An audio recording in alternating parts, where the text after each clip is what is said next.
You ever have one of those days where you're just looking for a break, a little peace, maybe a soda to clear your head, then suddenly you find yourself smack in the middle of a story that'll follow you for the rest of your life?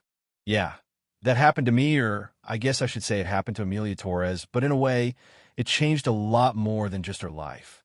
That Tuesday in D.C. started out so normal, so quiet it almost felt staged. Amelia, 22, was fresh off a long shift at the hospital, the kind where you don't even remember if you had lunch or not, and all she wanted was a cold lemon lime soda from Target. Nothing fancy, just 10 minutes off her feet. She walks in still in her blue scrubs, badge clipped to her chest, looking like just another tired city worker. You know the look. Nothing about her stood out, really, except maybe the way she carried herself, head up, a little hope still left at the end of a hard day.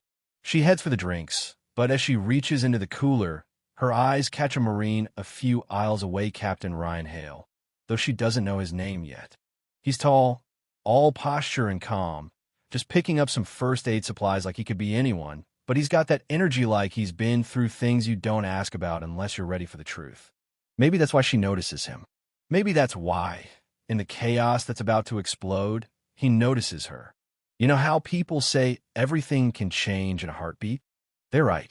The store doors burst open slam just like that, and suddenly it's all screaming, a guard on his knees, two masked guys waving guns around like they've lost control before they even started. One's yelling, the other's at the register, slamming his gun down and demanding cash, while folks duck and shelves topple. Amelia freezes, heart pounding so hard it's all she can hear. The Marine just stands there, steady as a rock. But then the second robber sees him, a soldier, a problem, someone who won't freeze or cower. That's when the gun comes up, aimed right at the Marine's chest. And this is the part where no one thinks, no one plans. Amelia steps forward, moving straight into the line of fire without a second thought, body twisting, soda still in hand. The Marine turns too late, and the gun goes off, just this enormous, thunderous sound, then silence, except for a baby crying and people screaming in the background. She's hit. Her body folds, the soda bottle rolling under a rack, her blue scrubs suddenly dark and wet, and for a second, the whole world holds its breath. But it's not over, not yet. The Marine lunges, tackles the gunman. The other one bolts, but the cops are already swarming outside. Chaos everywhere, shelves, alarms, people huddling and whispering. EMTs rush in, and Ryan kneels beside Amelia, blood on his uniform, his hand never leaving hers, whispering, "Stay with me. You're okay." Help's here, in a voice that's calm and steady even as his own world falls apart. She barely opens her eyes, just long enough to see his face and know she isn't alone. Then everything goes black. What happened next? The store got cleared out, news vans arrived, every camera pointed at the doors, the world hungry for heroes and headlines. Washington nurse shields Marine in Target robbery, hero in scrubs. That was the story flashing everywhere, her name trending before she'd even left surgery. People were watching, replaying that footage, frame by frame, talking about bravery and sacrifice, never asking how much any of it cost. Inside the hospital, though, it was quiet, just the beep of heart monitors, the low voices of nurses, the hush that falls over a room where life hangs by a thread. Ryan never left her side, uniform still stained, face drawn but posture perfect. He held her hand, whispering words only she could hear. "You didn't have to do it, but you did." I'll never forget.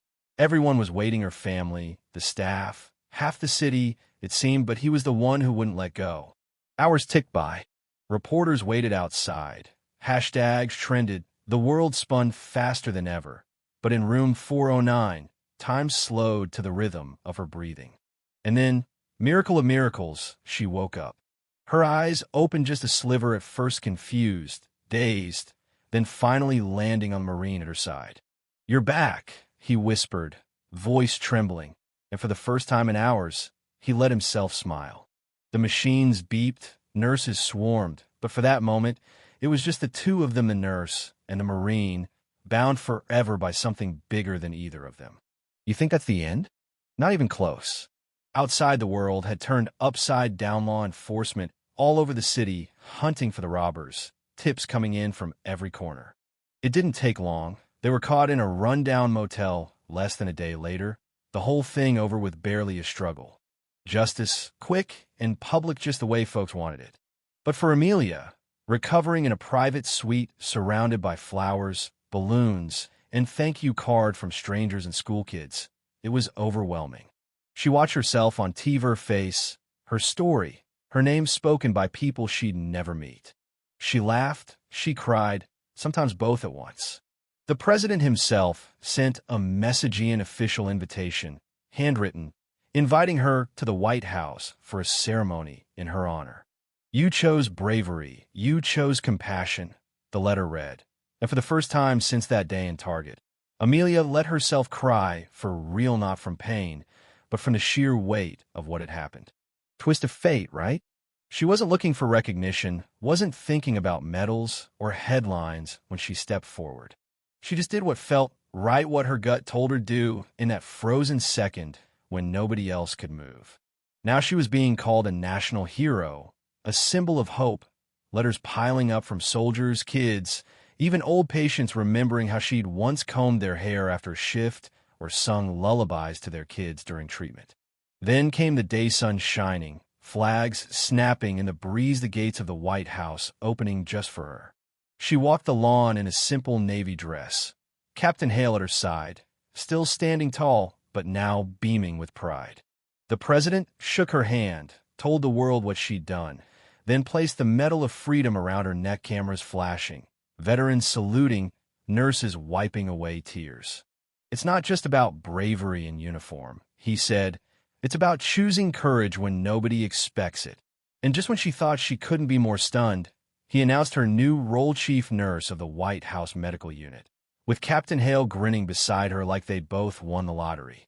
The applause nearly knocked her over, but she stood tall, let the tears come, didn't care who saw. After all that, you'd think life would go back to normal, but what does normal even mean after something like that? Amelia settled into her new office, walls covered in thank you notes and drawings from kids, the stethoscope she wore that day framed as a reminder that sometimes the smallest choices ripple the farthest. She got letters every day, young nurses inspired to be braver, old vets saying her story brought back hope. Ryan visited often just to talk, sometimes to sit in silence, the kind of silence that needs no words. One day, looking out at the White House lawn, the flag waving strong, Amelia realized she wasn't just living her own story anymore. She was part of something bigger, a reminder that courage isn't always loud, and heroism sometimes shows up when you're just trying to get soda. She kept every letter, answered as many as she could, smiled every time she saw her story inspire someone else to stand a little taller. So, let me ask you this, what would you have done? Would you have stepped forward or waited for someone else to act? Sometimes the hero is the one who moves first, not for glory, but because it's the right thing to do. If you felt moved by Amelia's story, if you believe courage can change everything, let us know how it made you feel. Share your thoughts, tell us where you're watching from, and rate this story. Did justice win? Did you find hope? I can't wait to see what you have to say.